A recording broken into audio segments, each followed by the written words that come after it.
दर्शकों ब्रेक तो बाद स्वागत है जी डॉक्टर साहब। हमेशा इस तरह अज भी आप अपने दर्शकों ने जो ईमेल्स ने या मैसेज ने वही लवांगे। जी डॉक्टर साहब, साडे फेसबुक व्यूअर्स की कहते हैं? वीर मेघराज सिंह लिखते हैं very painful programme and very important information दे रहे हैं डॉक्टर साहब जी। थैंक्स डॉक्टर साहब, बहुत शुक्रिया वीर मेघराज सिंह जी। तुसीं बड़ी देर बाद लिखिया है, कदे कदे तुसीं लिखते हो। बिजी सर कपूर सिंह दी उन्हां दी आईडी तो है। करी रब्बा मेल किते चंडीगढ़ ते लाहौर दा कोई भी ना होवे, बॉर्डर उड़ के पुज जावां देश बाबे नानक दे, वारस राह होवे बस बस बस एक फरलांग दा, वाहगुरू मेहर करी चढ़दे ते लैंदे पंजाब ते। जी मैं समझदा भी हुण ਜਦੋਂ ਅਸੀਂ ਖਾਲਿਸਤਾਨ ਦੇ ਲਈ ਸਟਰਗਲ ਕਰ ਰਹੇ ਹਾਂ, ਅਸੀਂ ਇਹੀ ਹੋਪ ਕਰਦੇ ਹਾਂ ਕਿ ਅਸੀਂ ਖਾਲਿਸਤਾਨ ਇੱਕ ਬਫਰ ਸਟੇਟ ਦੇ ਤੌਰ ਤੇ ਜਮਨਾ ਪਾਰ ਦੇ ਭਾਰਤ ਔਰ ਇਧਰ ਵਾਗਾ ਹੁਸੈਨੀ ਵਾਲਾ ਪਾਰ ਦੇ ਪਾਕਿਸਤਾਨ ਦੇ ਵਿਚਕਾਰ ਉਹ ਅਮਨ ਦੇ, ਉਹ ਖੁਸ਼ਹਾਲੀ ਦੇ ਔਰ ਆਪਸੀ ਕੋਐਗਜ਼ਿਸਟੈਂਸ ਦੇ ਜਿਹੜਾ ਉਹ ਰੋਲ ਮਾਡਲ ਬਣੀਏ ਜੀ। ਔਰ ਸਾਡਾ ਖਾਲਿਸਤਾਨ ਔਰ ਪਾਕਿਸਤਾਨ ਦਾ ਰਿਸ਼ਤਾ ਇਵੇਂ ਹੀ ਹੋਏ ਜਿਵੇਂ ਅਮਰੀਕਾ ਕੈਨੇਡਾ ਦਾ। ਸਾਡੇ ਬਾਰਡਰ ਖੁੱਲੇ ਹੋਣ ਜਾਂ ਬਾਰਡਰ ਇਰਰੈਲੇਵੈਂਟ ਹੋ ਜਾਣ, ਇੰਨੀ ਸਾਂਝ ਹੋਏ ਆਪੋ ਆਪਣੇ ਮੁਲਕਾਂ ਦੀ ਇੰਡੀਪੈਂਡੈਂਟ ਸੋਵਰਨ ਹੋਣ ਦੇ ਨਾਲ ਇਸ ਕਿਸਮ ਦਾ ਦੋਸਤਾਨਾ ਹੋਏ, ਤਾਂ ਕਿ ਸਾਡੇ ਲਈ ਆਪਣੇ ਭਰਾਵਾਂ ਨੂੰ ਗਲਵਕੜੀ 'ਚ ਲੈਣਾ, ਆਪਣੇ ਗੁਰੂ ਘਰਾਂ ਦੇ ਦਰਸ਼ਨ ਔਰ ਇਸੇ ਤਰ੍ਹਾਂ ਸਾਡੇ ਪਾਕਿਸਤਾਨ ਵਾਸਤੇ ਭਰਾਵਾਂ ਭੈਣਾਂ ਦੇ ਲਈ ਇਧਰਲਾ ਪਾਸਾ ਜਿਹੜਾ ਉਹ ਖੁੱਲਾ ਹੋਏ। ਇਹੀ ਅਸੀਂ ਭਵਿੱਖ ਦੇ ਆਸ ਕਰਦੇ। ਵੀਰ ਅਮਨਦੀਪ ਸਿੰਘ ਲਿਖਦੇ ਨੇ ਵਾਹਿਗੁਰੂ ਜੀ ਕਾ ਖਾਲਸਾ ਵਾਹਿਗੁਰੂ ਜੀ ਕੀ ਫਤਿਹ। ਡਾਕਟਰ ਸਾਹਿਬ ਜੀ, ਪੰਜਾਬ ਦੀ ਇਸ ਤਰਾਸਦੀ ਵਿੱਚ ਸਿੱਖ ਜੋ ਪੰਜਾਬ ਦੇ 79-80% ਜ਼ਮੀਨਾਂ ਦੇ ਮਾਲਕ ਨੂੰ ਉਜਾੜ ਕੇ ਦਰ-ਦਰ ਦੇ ਮੁਹਤਾਜ ਬਣਾ ਦਿੱਤਾ। ਇਸ ਸਿੱਖਾਂ ਨੇ ਬਹੁਤ ਸਫ਼ਰ ਕੀਤਾ ਹੈ, ਕਿਉਂਕਿ ਬੇਸ਼ੱਕ ਆਬਾਦੀ ਸਾਡੀ ਉਸ ਵੇਲੇ ਦੇ ਪੰਜਾਬ ਦੇ ਵਿੱਚ 47 ਤੋਂ ਪਹਿਲਾਂ ਦੇ 12-13% ਸੀ, ਪਰ ਅਸੀਂ 32-33% ਲੈਂਡ ਓਨ ਕਰਦੇ ਸੀ। ਰੈਵਨਿਊ ਜਿਹੜਾ 3 ਗੁਣਾ ਆਲਮੋਸਟ ਜ਼ਿਆਦਾ, ਔਰ ਉਹ ਸਾਰੇ ਚੋਂ ਹੀ ਜਿਹੜਾ ਕੱਲਾ ਇਹ ਮਾਲੀ ਨਹੀਂ ਹੈ, ਜੇ ਅਸੀਂ ਹਰ ਪੱਖ ਤੋਂ ਹੀ ਦੇਖੀਏ ਕਿ ਇਹ ਇੱਕ ਸੀਨੇ ਦੇ ਵਿੱਚ ਖੰਜਰ ਵਾਂਗ ਸੀ ਦੋਨੋਂ ਪਾਸਿਆਂ ਲਈ। ਔਰ ਇਸ ਦੀ ਜਿਹੜੀ ਹੈ ਪੀੜ ਜਿਉਂ-ਜਿਉਂ ਹੁਣ ਡਸਟ ਸੈਟਲ ਹੋ ਰਹੀ ਹੈ, ਬਹੁਤ ਕੁਝ ਅਸੀਂ ਉਹਨੂੰ ਰੀਕਨਸਾਈਲ ਕਰ ਰਹੇ ਹਾਂ, ਪਰ ਕਹਿਣਾ ਤਾਂ ਅਸੀਂ ਇਹੀ ਚਾਹਾਂਗੇ ਨੈਵਰ ਅਗੇਨ। ਪਰ ਨਫ਼ਰਤ ਜਿਹੜੀ ਆ ਅੱਜ ਵੀ ਜੋ ਅਸੀਂ ਨਵੰਬਰ 84 ਚ ਦੇਖਿਆ, ਉਹ 47 ਤੋਂ ਵੀ ਬਦਤਰ ਸਟੇਟ ਨੇ ਆਰਗੇਨਾਈਜ਼ ਕੀਤਾ।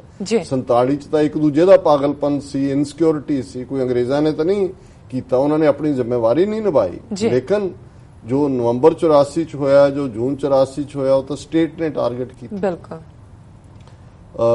ਸਲੀਮ ਅਹਿਮਦ ਮਲਿਕ, ਇਹ ਪਾਕਿਸਤਾਨੀ ਅਮਰੀਕਨ ਥਿੰਕ ਟੈਂਕ, ਸਾਡੇ ਹਮਦਰਦ ਨੇ, ਪਿਆਰੇ ਨੇ, ਦੋਸਤ ਨੇ।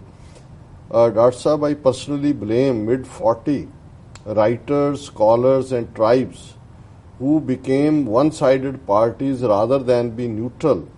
And when philosopher and writer become a part of on the basis of hate, then tribes have to pay unpredictable price through bloods. Exactly this happened in Punjab. Punjab was one of the most prosperous and peaceful state.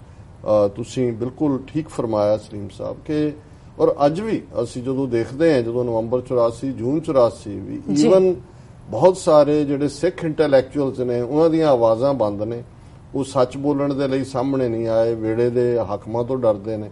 ਔਰ ਉਸ ਦੌਰ 'ਚ ਵੀ ਜੋ ਚੱਲ ਰਿਹਾ ਸੀ ਪੰਜਾਬ ਦੇ ਵਿੱਚ, ਕੋਈ ਐਸੀ ਜਾਇੰਟ ਜਿਹੜੀ ਹੈ ਲੀਡਰਸ਼ਿਪ ਅਸੀਂ ਪ੍ਰੋਡਿਊਸ ਨਹੀਂ ਕੀਤੀ ਦੋਨੋਂ ਪਾਸੇ ਕਿ ਜਿਹੜੀ ਉਸ ਨਫ਼ਰਤ ਨੂੰ ਥੰਮ ਸਕਦੀ।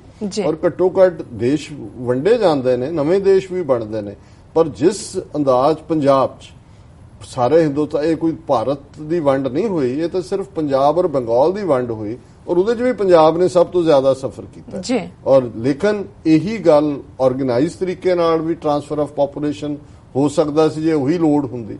ਸੋ ਬਿਲਕੁਲ ਉਸ ਪੀਰੀਅਡ 'ਚ ਹਰ ਇੱਕ ਨੇ ਆਪਣੀ ਜ਼ਿੰਮੇਵਾਰੀ ਵੱਲ ਜਿਹੜੀ ਹੈ ਉਹ ਪਿੱਠ ਕੀਤੀ ਹੈ। ਮਨਮੀਤ ਸਿੰਘ ਸਾਨੂੰ ਖਾਲਿਸਤਾਨ ਦੇ ਪ੍ਰੈਜ਼ੀਡੈਂਟ ਬਣਾ ਰਹੇ ਨੇ, ਸੋ ਅਸੀਂ ਇੱਕ ਅਦਨੇ ਜੇ ਵਰਕਰ ਹੈ, ਐਕਟਿਵਿਸਟ ਹੈ।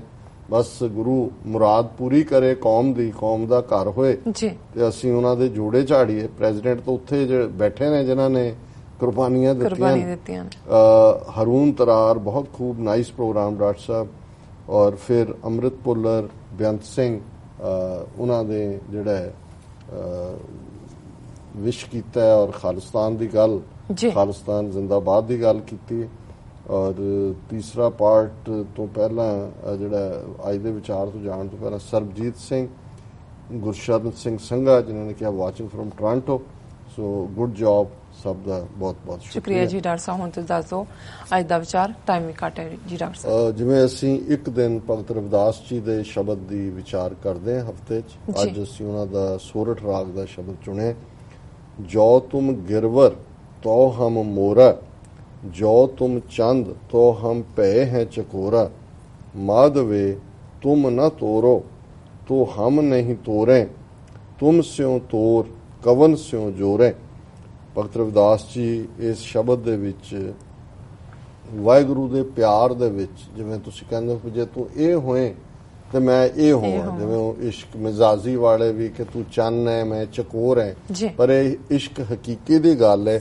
जो तुम गिरवर, गिरवर है सोहना पहाड़, के हे वाहिगुरु जे तू सोहना पहाड़ बन जाए तो हम मोरा, मैं मोर बन के तेरे मिलाप दे लई तेरे मिलाप नाल पैड़ा पावां, तो हम मोरा। जो तुम चंद तो हम भै हैं चकोरा।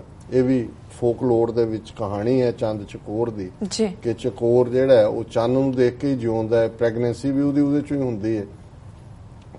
माधवे तुम न तोरो तो हम नहीं तोरे, कि हे मेरे माधो वाहिगुरु जे तू ना मेरे नालों अपनी प्रीत तोड़े तो मैं कदे सोच भी नहीं सकता, मैं नहीं तोड़ांगा कदे भी। तुम स्यों तोर कवन स्यों जोर है, जे मैं तेरे नालों प्रीत तोड़ लवां तेरे बिना मेरा कौन है, मैं किदे नाल जाके जुड़ांगा। रहाओ जो तुम दीवरा तो हम बाती, जो तुम तीरथ तो हम जाती, कि जे तू दीवें ते मैं उस दी बत्ती है। ये है जिहड़ी इश्क हकीकी दी सांझ दी गल है। जो तुम दीवरा तो हम बाती, जो तुम तीरथ तो हम जाती, कि जे तू तीरथ है पिलग्रिम है तो मैं उस पिलग्रिमेज ते जाण वाला पिलग्रिम है, मैं उसका जिहड़ा है वो यात्री है।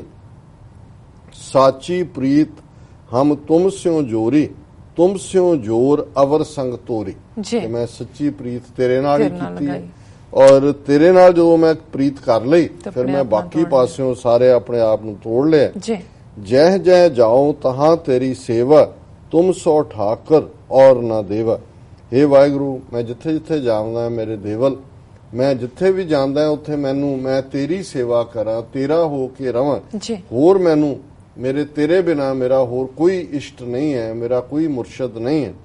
तुमरे भजन कटै जम फांसा, भगत हेत गावै रविदासा, कि तुहाडी बंदगी दे नाल मेरी मौत दी फांसी, मौत दा डर, जो जम फांसी है मरना हर एक ने, संत चोर हर एक दे लई मौत है, पर मौत दा डर जदों तुसीं रब दे नाल जुड़ जांदे हो फिर तुहानूं ये समझ आ जांदी है कि कौन मरदा है। जदों कबीर साहब याद करवांदे ने, कबीर जिस मरने ते जग डरे, मेरे मन आनंद मरने ही ते पाई है पूरन परमानंद। ना दुनियावी मौत और इत्थे हौमे दी मौत है कि जदों असीं इस मौत दे मर जाने, अपनी हौमे नूं मार लैंदे ते परम आनंद वाहिगुरू नूं हासिल करदे।